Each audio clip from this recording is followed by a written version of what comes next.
ஜோலார்பேட் நாட்ராம்பள்ளி பக்கத்தில் ரொம்ப பெரிய பணக்கார குடும்பம்லாம் இல்லைங்க. அப்பா சப்போட்டா பழம் அறுவடை பண்ணுறதுக்காக போகிறவர், அம்மா கொஞ்சம் வேலையெல்லாம் பார்ப்பாங்க. வேலை காரணமாக 2 பேருமே சம்பவம் நடந்த அன்னைக்கு வெளியில் தங்க வேண்டிய சூழல் ஆகுது. அங்கே தங்குறாங்க. அவர்கள் பெற்ற பெண் பிள்ளை 10ஆம் வகுப்பு படிக்கிறதுனால வீட்டில் படிமான்னு சொல்லி விட்டுட்டு அவங்க 2 பேரும் வேலைக்கு போயிட்டாங்க. அன்று இரவு 10ஆம் வகுப்பு படிக்கக்கூடிய இந்த மாணவி 12ஆம் வகுப்பு படிக்கக்கூடிய ஒரு மாணவனை வீட்டுக்கு அழைத்திருக்காங்க. வீட்டு வாசல்ல பைக் நிக்குது. வீட்டுல தான் அம்மா அப்பா 2 பேருமே இல்லையே, யார் உள்ள பூந்துருப்பா அப்படின்னு சொல்லிட்டு அக்கம் பக்கத்துல இருக்கிறவங்க முதல்ல சத்தம் போட்டு இந்த பெண்ணை கூப்பிட்டுருக்காங்க. ஆனா அது கதவை திறக்கல. மறுபடியும் கதவை போய் தட்டி தட்டி பார்த்தா கொஞ்ச நேரம் கழிச்சு கதவை திறந்து அந்த பொண்ணு வெளியில வந்திருக்கு. இந்த பைக் யாரோடது, ஏன் ரொம்ப நேரமா அந்த இடத்துல நிக்குது அப்படின்னு உறவினர்கள்லாம் விசாரிச்சிருக்காங்க. அப்ப அந்த பையன் உள்ள இருந்தவன் வெளியில வந்திருக்கான்.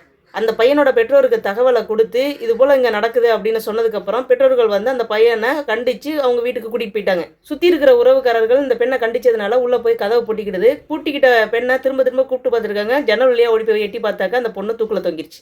கதவை உடைச்சு கயத்துல இருந்து அந்த பெண்ணை காப்பாற்றி மருத்துவமனைக்கு கொண்டு போனால் ஏற்கனவே அந்த பெண்ணோட உயிர் போயிருச்சு அப்படின்னு சொல்லிட்டாங்க. செய்தி ரொம்ப பரபரப்பாக ஜோலார்பேட்டையில் பேசப்பட்டு வந்தது நேற்று.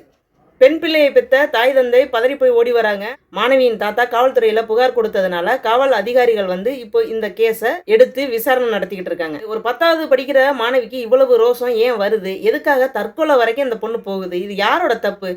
தனிமையில அந்த பெண்ணை விட்டு சென்ற பெற்றோர்களா, சுற்றத்தார்களா, சமூகமா, இல்ல அரசா? இதுல யாரை நாம குறை சொல்றது?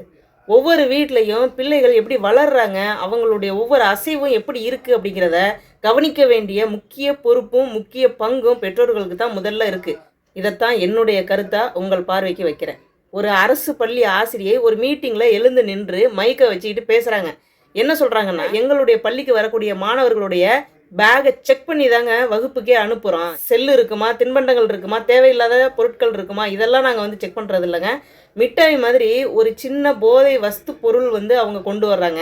அது ஒவ்வொரு பையிலையும் இருக்கா இல்லையா அப்படின்றத தினம் செக் பண்ணி தாங்க நாங்கள் வகுப்பறைக்குள்ளேயே அந்த மாணவ மாணவிகளை அனுமதிக்கிறோம் அப்படின்னு சொல்லும் பொழுது, இப்படி ஒரு கேவலமான காலகட்டத்துக்கு நம்மளை கொண்டு வந்து நிப்பாட்டி வச்சிருக்கிறது யார் அப்படிங்கிறது உங்களுக்கும் தெரியும், எனக்கும் தெரியும். என்ன செய்யணும் அப்படிங்கிறது மட்டும் தெரிஞ்சவங்க கமெண்ட்ல சொல்லிட்டு போங்க. மீண்டும் அடுத்த ஒரு நல்ல பதிவில் உங்களை நான் சந்திக்கிறேன். நன்றிங்க.